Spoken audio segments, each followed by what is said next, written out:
Welcome to the latest episode of 5 on the Floor on the 5 Reasons Sports Network. Thanks for joining us on your favorite podcast app, on Apple Podcasts, on Android, Spotify, or the 5 Reasons YouTube channel. Make sure you subscribe to Off the Floor.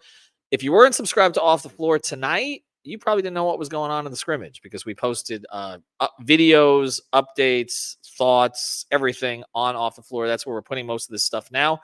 $2.99 per month. Link right here in the description. Again, talk with Heat fans, us, special Q&As, all kinds of stuff on Off the Floor. Also, check out the great sponsors of the 5 Reasons Sports Network, including Prize Picks, legal again in the state of Florida. Use the code 5, F-I-V-E, put down $5 to play, and they will give you $50. It's now a 10-to-1 match. Use our code 5, F-I-V-E, play the NFL, NHL coming back this week. Also, of course, NBA pretty soon, MLB playoffs, and more. Go to prizepicks.com, use the code 5. And now, today's episode. Down to Biscayne. Yikes. 5 on the floor, ride for my dogs. Where here's the thing, you can check the score.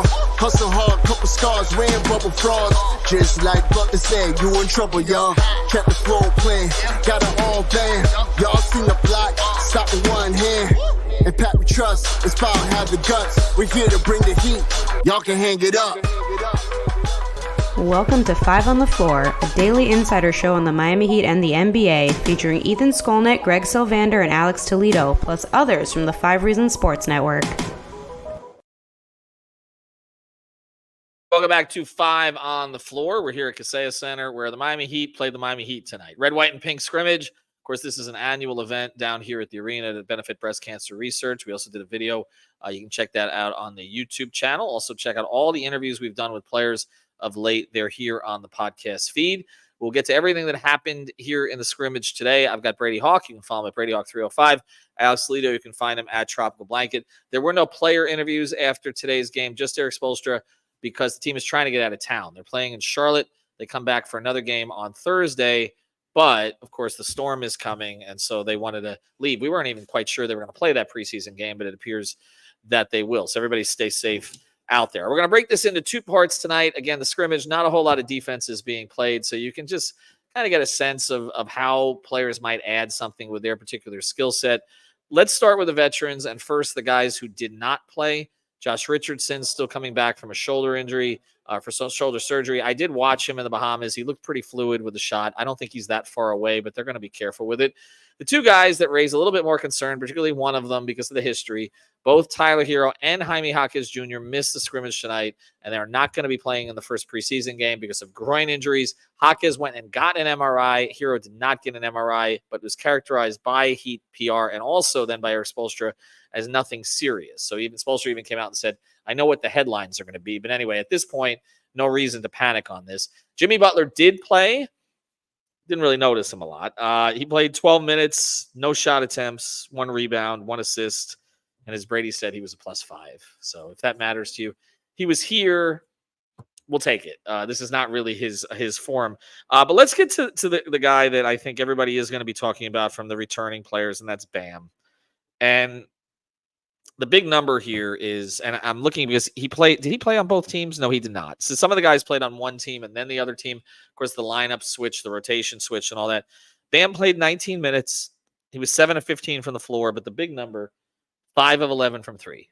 5 of 11 from 3. And he shot it, Brady, from the top. He shot it from the corner. He shot it off catch and shoots. He shot it on a pull-up. He even shot it from 30 feet just because at a certain point of the game. So I know we've addressed this many times, and every year is supposed to be the year, and we'll see what happens after that. But I'll just ask you, is this finally the year that Bam Adebayo is going to take a lot of threes? 100%. I mean, you just mentioned it. Like, he's shooting it from everywhere. He's shooting it from the corners on kind of driving kicks. He's shooting on the wing and being able to space and pull his defender away from drives. The above the break pick and pop, we saw that a little bit tonight with different guys. I mentioned it. We saw it with Jimmy. I thought that was kind of an important one because Jimmy plays well with pick and pop threats. And you add in the fact that we talked about Jimmy and Bam's connection for so long, it could open things up for the both of them. So I think that's just an important dynamic. But I mean, he shot 11 tonight. I made the joke like this is a different circumstance. Like, he's playing in a very open gym scrimmage right now. He's not going to shoot 11 in real games. But I do think he's going to get them up. I think he's going to get up a lot more because I think it changes the dynamic of the offense. I think he notices that. I think that this isn't like a situation where he's like, okay, I can shoot threes. I think he's looking at it, and people are looking at it and saying, no, he's a really good 3-point shooter. Like he's a fluid shooter from all spots. And here's the key part: Eric Spoelstra is a fan and even pushing him to shoot threes now. Is a full 180 from what we talked about before when we you'd ask him and he'd kind of say, like pump the brakes a little bit. Like let's let him work on other stuff. Like it'll come down the line or all that stuff. Like, no, they're at a point now where they're saying like they want to let this off the leash. They trust the stuff that we're talking about from all those different spots, and they want to see him let it fly because he's a talented shooter. I mentioned before the game, we were watching him kind of go through his routine, and it's a different routine than we've seen from past years, but mixing in threes, he's shooting them, practicing like off handoffs. He's practicing them like he'll start at half court and run into a shot, and he'll kind of step into it almost like a trailing three. But he's doing things that this isn't just like stand still threes. Like he's practicing legitimate in-game shots, and he could shoot it at a high level. So there's no reason not to lean into it. This team is dying for a new element of some kind, even though it doesn't come in a new player. Maybe it can come in this facet. So he's going to let them fly. And I think, like I said, the important thing is Eric Spoelstra's pushing it as well.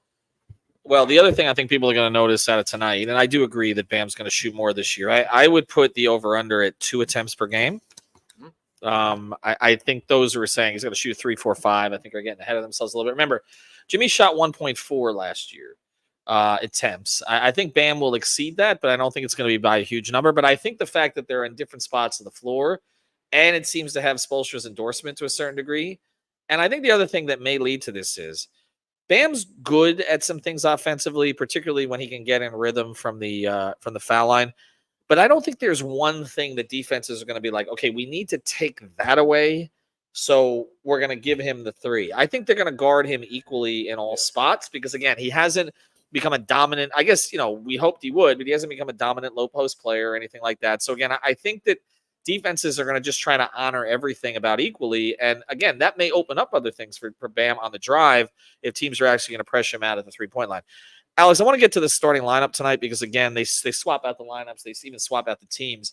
But you do get kind of a read into what Spo's thinking. And the starting lineup was what we expected with the exception of Hero not being there. And instead of plugging in Duncan on the red team, he plugged in Alec Burks. Now, I know you talked about how you think Burks may have a role. Now, by the way, just for the numbers perspective, again, not that it matters, but Burks played, I guess, 24 minutes on the red team. He was 3 for 6. All from 3, had 3 rebounds and a couple of assists. But we do know that Spoelstra likes to keep his bench rotations intact. And so I did read something into him leaving Duncan with sort of the second group, but plugging in Burks to the starting lineup. Do you still you think that may happen at times this year? I could see it. I mean, I'm not fully expecting Burks to like jump in if Hero's out, right? Like I could still see Duncan doing that, but you're right. That's something that Spo has done forever. Now, obviously, they can be more than comfortable throwing Duncan into their starting lineup. He's done it, at a high level throughout different times in his career. But it was funny to see that because it did kind of clarify things a little bit. And yeah, Alec Burks was out there and he was handling the ball a decent amount when he was out there. And when he wasn't, he was playing kind of off ball and off the catch and just hitting threes. And that's kind of what you expected. He's going to do a little bit of handling, maybe a little bit more than people expected. It's not just going to be shooting. And, he had a couple of nice passes, too. Like, I think he's kind of a plug-and-play player in those two aspects as far as shooting and being able to come in and, make an occasional play. And you kind of saw that tonight. Again, like, this is not a serious game, but I wouldn't say it's all-star level effort of defense either. Like, I think there was first efforts being made on defense, but not second efforts, right? And I think that's kind of where the line was drawn. So you can take away some stuff, right? It's like you get to see a little bit of what guys can show.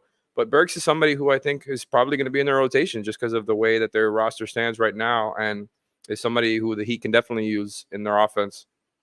All right, so just to wrap up the veterans tonight, again, the stats don't really matter, but I'll give them to you anyway. Haywood Highsmith played 33 minutes for the white team. He was on the court a long time, wasn't he? And was 4 of 13 from the floor, 4 rebounds, 5 assists. Terry Rozier played 19 minutes for one of the teams, didn't play for the other team, was 0 of 4 from the field tonight. But to me, he's looked fluid in camp when I've seen him. I don't expect any problems with Terry there. And then the other guy to take a look at, Nikola Jovic, I guess a veteran, at this point. Played 19 minutes for one of the teams, was 3 of 6 on the floor, 1 of 4 from 3. But the very fact that he got to start next to Bam, to me, that was the story today. And the 3 he made was, I mean, he looked very comfortable on it. And again, it looks like he's slated to be in the starting lineup when the season starts. All right, when we come back, we will go through real quick all of the young players, what we liked, what we didn't like. A couple of them stood out more than the others. But again, before we do, we know what people are going through in Central to West Florida now, but we're going to get some of this in South Florida as well. You got to reach out to Water Cleanup of Florida. You can find them at WCUFL.com.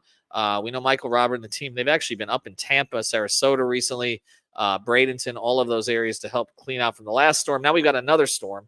If you have any issues with this storm, any leaks in the house, anything else along those lines, you got to reach out to them. WCUFL.com. They'll take you through the entire process. They'll do the damage assessment with you and clean it up as best as they possibly can, and also work with you as you work with the insurance companies. So this is the time. We talk about water cleanup all the time, but we're talking about it more of late again because what's coming for the state of Florida again now with Milton. So WCUFL.com.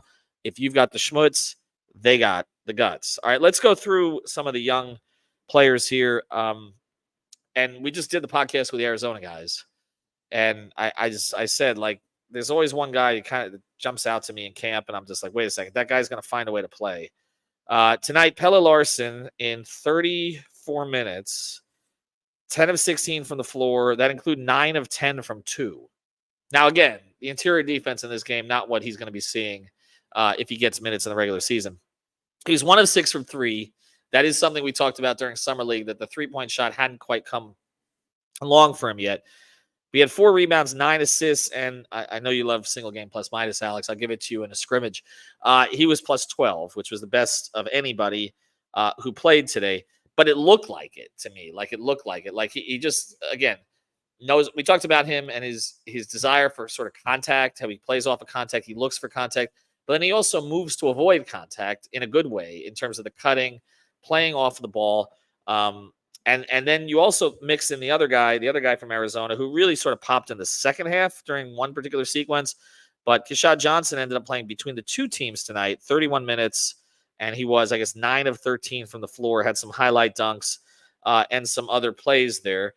Before we get to the point guards and Josh Christopher and some of the others tonight, Josh Christopher basically, by singing, I want it that way, pretty much stole the show tonight, leading the audience in that. But I'll go to both of you guys on this. Larsson and Keshad Johnson, and throwing Khalil Ware. Okay. If you handicap this right now, Brady, who plays the most? It's Pel Larsson.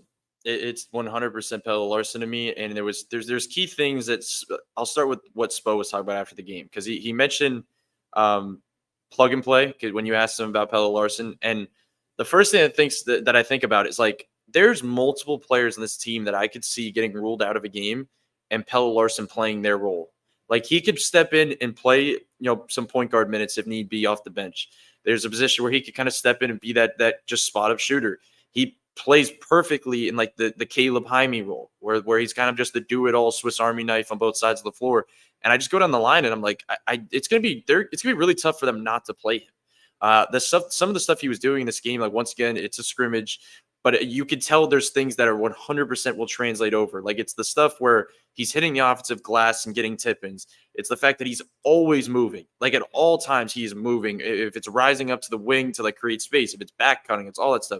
He had a ton of cuts where he's just leaving his defender in the dust, and he's just kind of getting the open dunks and layups. The shot, I do believe will come along because it is such a fluid jumper and a pure shot, and he's shown that he can shoot, high volume at a good percentage.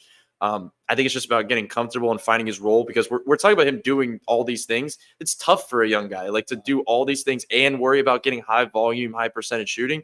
That stuff will come along. But we're not even talking about the defensive side of the ball, which is where he really shined in Summer League. This wasn't a game where you could really talk about defense, but that alone could get him minutes. And adding in the fact that what we're seeing offensively, he's the guy to me that could play the most. But Keshad Johnson, like, if Haywood Highsmith decides to sit out one single game, that guy Keshad Johnson is playing 34 minutes. Like, that is the position they're in, because he is. Alex was talking about it before, kind of the athleticism on both sides of the floor, but, like, he had some blocks tonight where, like, you talk about, like, people taking it lightly.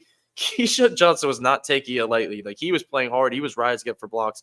Anytime they had things in the open floor, he was kind of putting a highlight together. Like, he had a windmill, then he had a putback poster over Drew Smith. Then he had a 360 on the baseline. Like, this guy's just bringing out everything. He's like a walking highlight, but he's also super effective. It feels like on kind of being that 3-and-D role. Here's the key. Him and Pelle like really play well together. This isn't like a situation where these guys are just close because they played in college. Like, no, they play off each other pretty well. That if there's a position where you can play them both together, like, they won't shy away from it. Like, I think they could really be effective. And it's not the worst thing to add in a guy that can really solve your fast break problems like that. And I'll finish with where I thought, I think this scrimmage was a little underwhelming because he just wasn't really aggressive offensively. Like, first of all, it's the same thing that we're always going to talk about. Like, he's not going to be getting a ton of lobs. Like, even with the stuff we were seeing in Summer League, this team is just not built for that. They're not going to do that. There's opportunities there. There was some passes I seen off the top left of the glass on a lob to him at one point. I'm like, he's not going to be in that position. But there was certain things me and I was talking about it. We saw certain push shots and mid-range jumpers in Summer League. We didn't see a lot of that in this game. I think he has to kind of push that a little more. And I thought it was interesting. Spo was talking about they have 3 shooters on this roster. He said he has three big man shooters on this roster. We have Bam Adebayo, we have Kevin Love, we have Thomas Bryant. He's like, Chloe Ware's not there yet. He's not there yet. He said he will get there, but he's not there yet. And I think that is the position they're in. They need to find his role offensively. Like, they have to really mold it. If it's not going to be consistent lobs and it's not the 3-point shot, he's going to have to find some ability either in the mid to low post or with that push shot. So I'm interested in seeing his role as it moves forward. But Pel Larsson, the Arizona guys, that was one of the highlights tonight. Be prepared. We've told you this over and over that if Bam misses a game, Thomas Bryant's going to start. I mean, it's just is. I don't think they're there with Ware. That jumped out to me too. 5. Or Keshad the 5. I know fans want to see Ware and Bam together, and I do think that's a long-term project, but I don't think it's a short-term project. I don't really see that in the first half of the season. I may be wrong, but I've been saying from the beginning that I think Larsson and Keshad play more right away, and I still believe that's true. And some of it will be based on who's out, but your point is a good one about the fact that it could be Larsson because there seems to be more guys that he would be the replacement for, at least until Josh is back. Last thing I want to talk about tonight, I'll go to Alex on this one. The point guard, the backup point guard position. I mentioned Rozier played 19 minutes. He had 7 assists, didn't have a basket. But there are 3 guys basically competing for 2 spots. And, one of them has a 2-way, which is Drew Smith. And I just want to say this flat out. He was good tonight. If you look at, it's not just the combined numbers. He was 6 of 8 from the floor. And had, 8 assists. And in a game like this, had 1 turnover. But it's not the numbers. It's just like he just makes the simple play that Spo wants him to make. And look, I like Isaiah Stevens. I liked a lot of what I saw with him in Summer League. Again, we did an interview with him as well, and you guys should check that out. And I thought he had good moments today. And I also thought that Zion Pullen had good moments today. And he shot the ball well today, especially from 3. But I don't think it's just as cut and dry as, okay, well, Stevens showed off in Summer League, and if he, that he's just going to pass Drew Smith. I mean, they kept Drew around for a reason. They kept him through the injury. He seems to have rehabbed himself pretty well through the injury. Athleticism was not his thing anyway. And I don't know. I thought he looked pretty solid. So I know that drives Heat fans crazy. I'm not really sure why, but I thought he looked fine tonight. Yeah, I mean, that's the thing with Drew, right? Is he's fine. I don't think he's as bad as people say, and he got so much unnecessary hate. Like, I know people didn't want to see him back because it's one of those guys they just kept bringing back over and over again, and they just weren't wowed by him. But he was much better the last time around than the other times. It was a pretty big difference. Like, the defense was stronger. He was hitting some shots. Not going to call him a shooter quite yet, but the shot looked a little better. And he's just a pretty fundamental point guard who's not going to make very many bad decisions with the ball in his hands. And I think they like that about him. The size on defense is decent. Like, he's not bad. He's fine, and I think he had a solid game. I think Stevens had a little bit of a conservative start for him, for his standards, passing wise. There was a couple of guys he missed there, but got better as the game went on. And Zion Pullen didn't do much throughout the game until the end. I think it was the 4th quarter where he hit a couple threes in a row. But yeah, like, those 2 guys were fine. Like you guys already talked about, Larsson and Keshad were the complete standouts, the way that they were able to play their games totally in this scenario and kind of show off everything they can do as plug and play role players in different ways, and just the way that they can, like Keshad's athleticism is awesome. I'm excited for the Heat to be able to take advantage of that on both ends of the floor. You also saw that kind of with the cutting. He's a pretty strong cutter. Even though like some of the ones he finished there weren't necessarily dunks, he did have those too. Like Brady mentioned when he was breaking down his dunks, just he's a strong cutter, and the athleticism helps there on top of everything he can do on the defensive end that everybody else can. And Pelle, man, like much better passer than I think people expected, much better defender than I think people expected. Probably the same thing with, the contact finishes. And honestly, got up a decent amount of volume from three today, even though he didn't shoot it well. Like, I think that's what you wanted to see, is him being willing to take them a little bit more, just because he is a pretty strong shooter on top of everything else he does. So, yeah, those guys, I think, can be rotation players for them, especially when guys are out.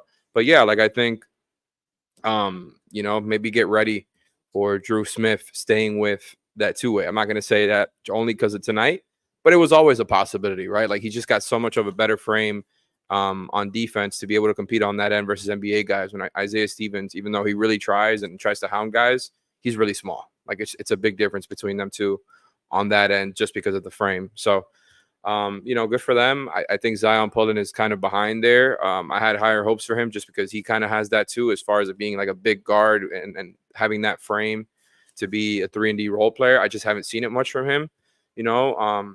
I think it's between Drew and Stevens at this point for that spot. Well, and again, Zion did some things that you mentioned. A lot of it was late in the game. He did end up with 6 rebounds, 6 assists, but it was kind of late. The other guy who kind of jumped out a little bit, and I joked about the singing, although he did lead the crowd. I didn't even realize Pullen had 6 assists, by the way. I didn't either. Josh, and again, these numbers, I don't want anybody to read too much into them, because we're just giving them because people couldn't see it. Yeah. But otherwise, I mean, there were 3 free throw attempts in this game, and there were 86 3-point attempts. So this was not really representative of what you're going to see even in a preseason game. By the way, 5 assists for Caleb Daniels, who was smoking layups back and forth today. But shout out to him for pushing through. We have to do that for our guy Major Passage, because I know he's a big Caleb Daniels guy. So we'll throw that in towards the end of the podcast. Josh Christopher, by the way, today he took 19 shots. So actually, wow. I'm looking. He led. I was trying to. I'm always curious who is the shot leader in these games. And again, I'm trying to combine from the two teams. But I believe that's it. Yes, he shot 19 times. I will say this: he made 9 of them. He was 1 of 9 from 3, so good inside the arc. And again, with Josh Christopher, that may be part of whether or not he can keep that two-way, carve out a role here, is whether he can make the 3-point shot. But we did see some of the athleticism that is clearly there with Josh Christopher. Anyway, we'll have more coverage going forward over the next few days. The Heat are headed up to play a preseason game. A little surprised they're actually doing that. And then another one later in the week. I'm not sure that one's going to happen. As I said, stay safe, everybody. If you have any water damage of any kind, water cleanup in Florida is your choice. WCUFL.com. Have a good one. Thank you for listening to the 5 on the Floor on the 5 Reasons Sports Network. After all, someone needs to listen to my dad.